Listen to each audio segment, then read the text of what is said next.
السميع العليم من الشيطان الرجيم بسم الله الرحمن الرحيم لقد كفر الذين قالوا إن الله هو المسيح ابن مريم وقال المسيح يا بني إسرائيل اعبدوا الله ربي وربكم إنه من يشرك بالله فقد حرم الله عليه الجنة ومأواه النار وما للظالمين من أنصار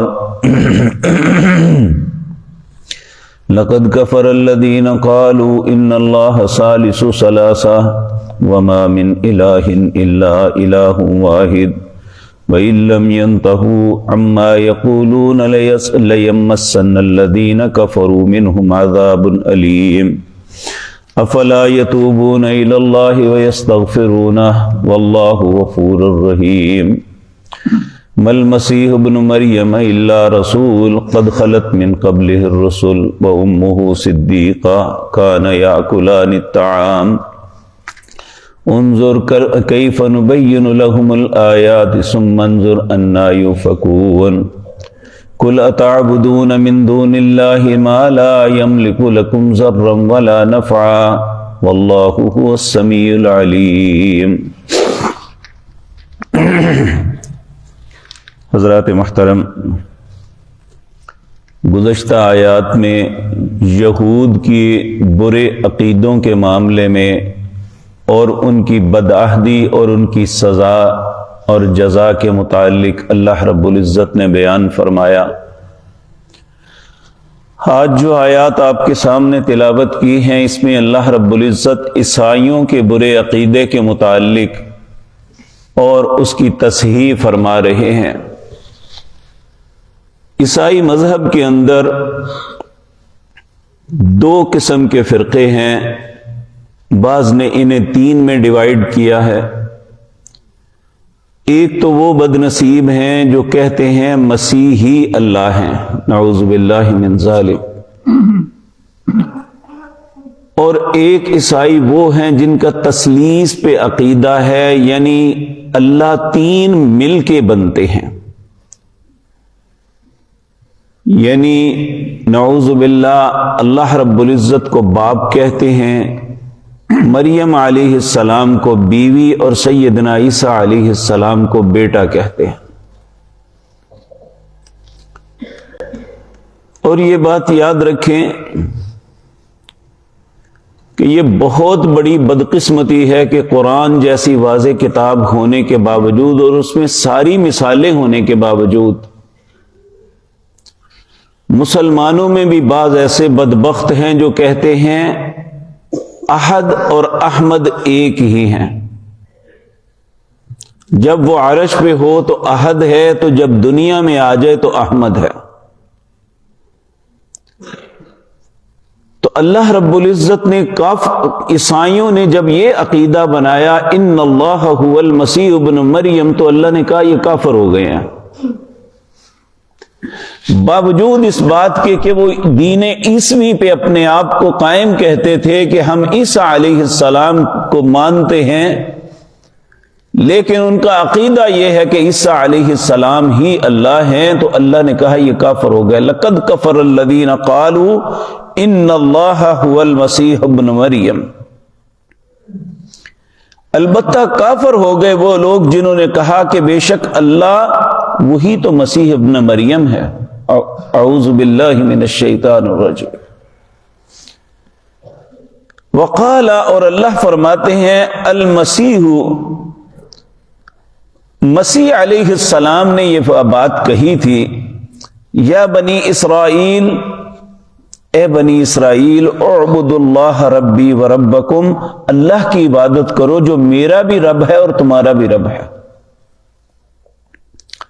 جبکہ حقیقت یہ ہے کہ عیسیٰ علیہ السلام جب پیدا ہوئے تو ان کی ماں پہ ان لوگوں نے بہتان لگایا کہ تو ہارون کی بہن ہے اور تو نے کتنی بڑی برائی کی ہے کہ ایک ناجائز بچے کو نعوذ باللہ جنم دیا ہے۔ تو فاشارت الیہ، اس نے کہا بچے کو ہی پوچھ لو یہ ناجائز ہے یا جائز ہے۔ تو وہ کہنے لگے یہ بچہ کیسے بولے گا؟ تو بچے نے اس وقت ماں کی گود میں جب چند لمحوں کا تھا تو اس نے کہا قال انی عبد اللہ، میں تو اللہ کا بندہ ہوں. انہوں نے ماں کی گود میں لوگوں کو یہ بات سنائی تھی کہ میں اللہ کا بندہ ہوں، لیکن یہ بد نصیب پھر نہیں مانے. انہوں نے یہی عقیدہ بنایا ان اللہ هو المسیح ابن مریم. اور جب جوان ہوئے تو پھر انہوں نے کہا کہ میں تو اللہ ہی کا بندہ ہوں. لیکن یہ بات یاد رکھیں کہ جب دل کے اندر کفر آ جائے تو پھر کتنے ہی دلائل دیے جائیں وہ بات سمجھ ہی نہیں آتے. عیسیٰ علیہ السلام نے انہیں کہا یا بنی اسرائیل، اے بنی اسرائیل، اعبدوا اللہ ربی و ربکم، عبادت کرو اللہ کی جو میرا بھی رب ہے اور تمہارا بھی رب ہے، میں تمہارا رب نہیں ہوں. انہ من یشرک باللہ، جو بھی اللہ کے ساتھ کسی کو شریک بنائے گا کہ اللہ کے ساتھ فلاں کی بھی شراکت داری ہے یا فلاں کا بھی حصہ ہے یا فلاں بھی کچھ کر سکتا ہے، فقد حرم اللہ علیہ الجنہ، اللہ نے اس کے لیے جنت کو حرام کر دیا ہے. ومأواہ النار، اور اس کا ٹھکانہ جہنم ہے.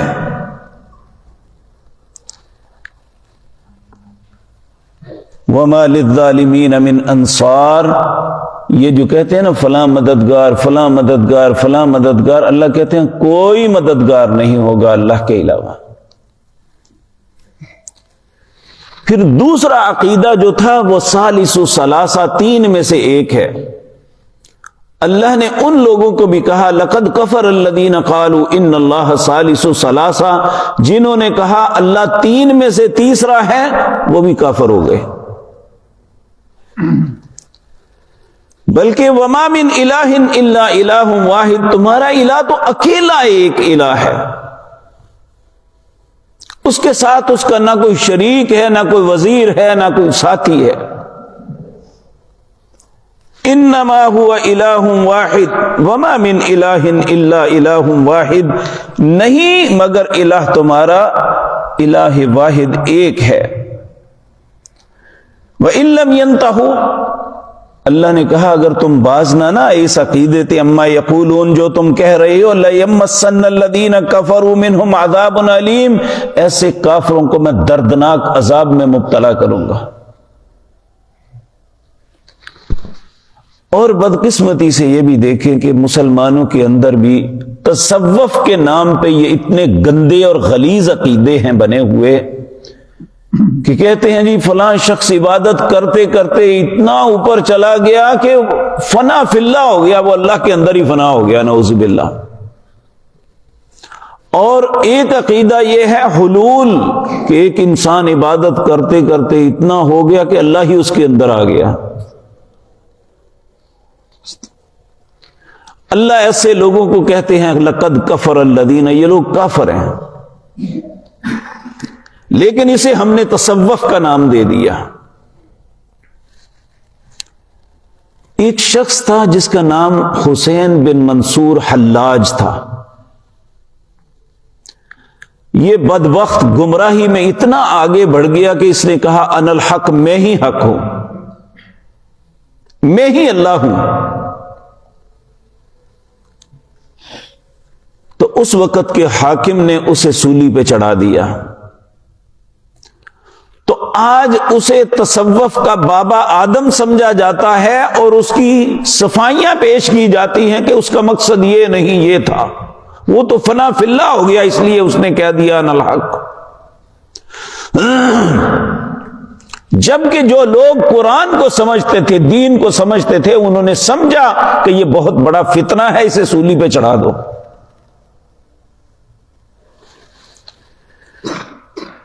تو اس کے بعد اللہ رب العزت فرماتے ہیں افلا یتوبون الی اللہ ویستغفرون، تم کیوں نہیں اللہ سے توبہ کرتے، استغفار کرتے ان عقیدوں کو چھوڑ کے،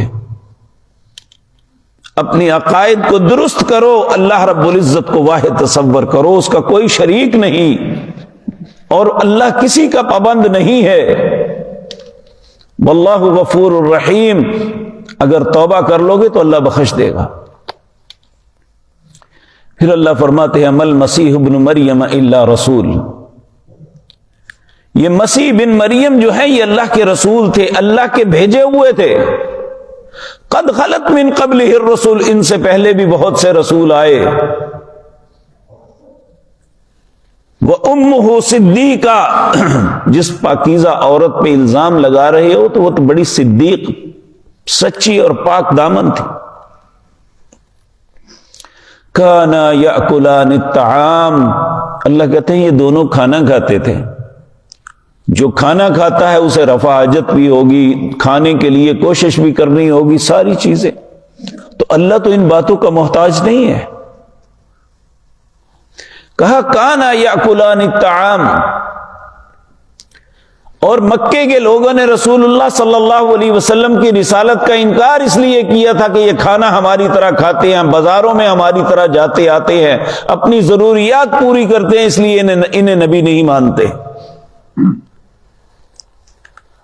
تو یہاں اللہ رب العزت فرما رہے ہیں جنہیں تم خدا یا اس کا شریک بنا رہے ہو، کانا یاکلان الطعام، دونوں ہی کھانا کھاتے تھے۔ پھر اللہ فرماتے ہیں انظر، دیکھو کیف نبین لہم الآیات، کس طرح اللہ اپنی نشانیوں کو بیان کرتا ہے، ثم انظر انا یؤفکون، پھر انہیں دیکھو یہ کہاں جا رہے ہیں، کدھر بہک رہے ہیں۔ کل، اے میرے پیغمبر انہیں فرما دیجئے، اتعبدون من دون اللہ، اللہ کے علاوہ ان سے دعائیں مانگتے ہو، ان کی عبادت کرتے ہو، ما لا یملک لکم ضرا ولا نفعا، جو نہ کسی کا نقصان کر سکتے ہیں نہ نفع دے سکتے ہیں۔ واللہ هو السمیع العلیم، اللہ ہی وہ ذات پاک ہے جو ہر بات کو سنتی بھی ہے اور جانتی بھی ہے، یہ صفت اور کسی میں نہیں ہے۔ دیکھیں ہم لوگ یہاں بیٹھے ہوئے، میں بات کر رہا ہوں، آپ سن رہے ہوں، لیکن جو اپنے گھروں میں ہیں، جو باہر بازار میں یا سڑک پہ جا رہے ہیں، انہیں کچھ نہیں پتا کہ اندر کیا ہو رہا ہے، کون بول رہا ہے یا نہیں بول رہا۔ لیکن اللہ کی ذات وہ ہے کہ کائنات کی کسی بھی کونے خدرے میں، زمین کی تہ کے اندر اگر ایک کیڑا بھی چلتا ہے تو اس کے چلنے پہ جو لکیر پیدا ہوتی ہے اور اس کے چلنے کی جو آہٹ ہمارے کان نہیں سن سکتے، اللہ وہ بھی سنتا ہے۔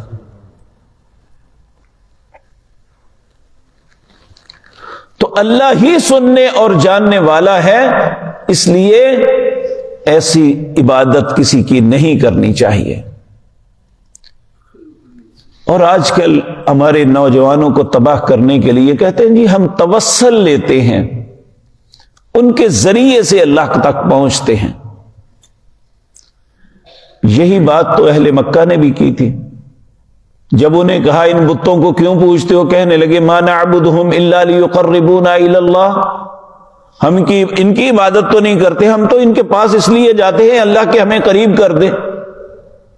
تو آج مسلمان بھی قبروں پہ اسی لیے جاتے ہیں کہ یہ اللہ کے قریب کر دیں۔ تو اللہ رب العزت نے فرمایا ان اللہ یحکم بینکم یوم القیامت فیما کانوا فیہ یختلفون، یہ جو مختلف طریقوں پہ پڑے ہوئے ہو، قیامت کے دن میں فیصلہ کروں گا کہ کون اللہ کے قریب کر سکتا ہے یا اللہ سے ڈائریکٹ بات مانگنی چاہیے۔ تو یہ وہ آیات ہیں، یہ وہ بینات ہیں جو ہمارے سمجھنے کے لیے بہت ضروری ہیں۔ صرف کلمہ پڑھ لینا کافی نہیں، اس پہ عقیدہ بھی ہونا چاہیے کہ بندہ کہے لو جی میں نے کلمہ پڑھ لیا ہے اور شرک کرتا رہے۔ جس طرح ہمارے ایک حکمران نے ایک قبر کے سامنے سجدہ کیا اور پھر کہنے لگا جو لا الہ الا اللہ پڑھتا ہے وہ مشرک ہو ہی نہیں سکتا، اگر مشرک ہو نہیں سکتا تو قبر کے سامنے سجدہ کیوں کیا، یہ تو اللہ کا حق تھا۔ تو اللہ رب العزت ہمیں بے عقل نہ بنائے، ہمیں عقل مند بنائے، ہم اپنے عقیدے کو درست کریں۔ یاد رکھیں ہر گناہ اللہ معاف کر سکتا ہے۔ نبی کریم صلی اللہ علیہ وسلم نے فرمایا یہ بات میرے رب نے مجھے بتائی کہ اے ابن آدم اتنے گناہ لے کے آ جا، زمین سے لے کر آسمان تک سارا خلا بھر جائے، لا ابالی مجھے کچھ پرواہ نہیں، الا شرک، میرے پاس شرک لے کے نہ آنا، ان اللہ لا یغفر ان یشرک بہ ویغفر ما دون ذلک لمن یشاء، اللہ اپنے ساتھ شریک کو برداشت نہیں کرے گا، باقی سارے گناہ معاف کر دے تو اسے کوئی پرواہ نہیں۔ تو اللہ رب العزت ہم سب کو ایسی خباثتوں سے، ایسے شرکوں سے محفوظ رکھے، توحید پہ قائم رکھے، اسی پہ زندہ رکھے اور اسی پہ موت نصیب فرمائے۔ اقول قولی ھذا واستغفر